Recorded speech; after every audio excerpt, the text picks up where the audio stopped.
Have you ever heard of the smallpox virus? How about chickenpox? Have you ever had chickenpox? These are two viruses that belong to the genus orthopox viruses. The topic of my informative speech today is monkeypox virus. The plan is to inform all of us a little bit more about this virus in three different ways. First off, where the virus can be found and where it's a problem. Second, the clinical manifestations or symptoms of the virus so we can recognize it. And third, the way that it's transmissible. The monkeypox virus, as stated by Arthur Coronado in the Cambridge Encyclopedia for Paleopathology, says that the virus emerged around the 1970s in Western Africa. These countries include the Ivory Coast and the Democratic Republic of Congo. As we can see here from this image, these are the countries that are currently affected by the monkeypox virus. As I stated before, the Democratic Republic of the Congo, as well as Sierra Leone, Nigeria.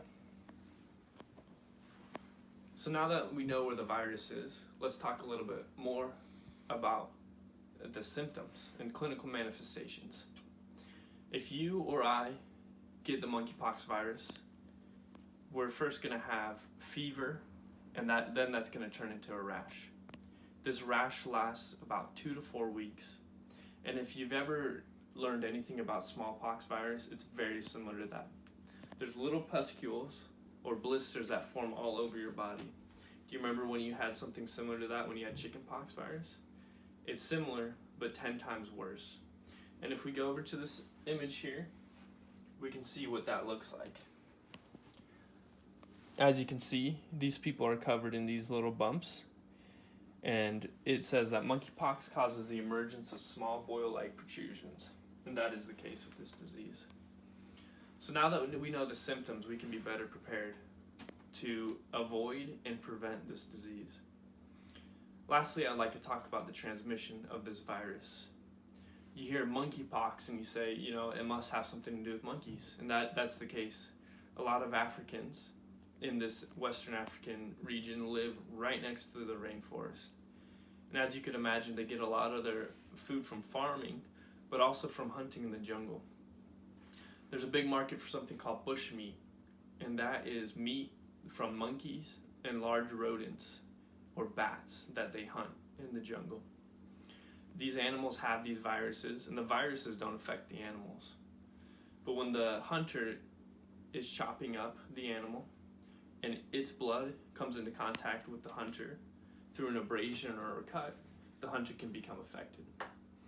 And after the hunter is affected, he can infect other people in his small tribe or village.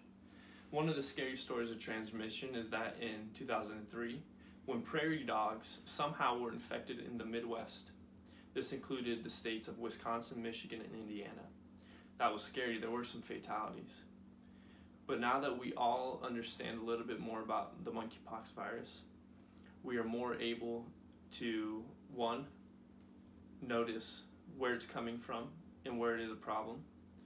Two, realize the clinical manifestations and symptoms that we should be aware of. And three, we know how it's transmissible. If we're able to remember these things and just commit them to memory, one, we're a little bit smarter for knowing it. Two, we can help other people. And three, we can have a bigger impact on society. Thank you.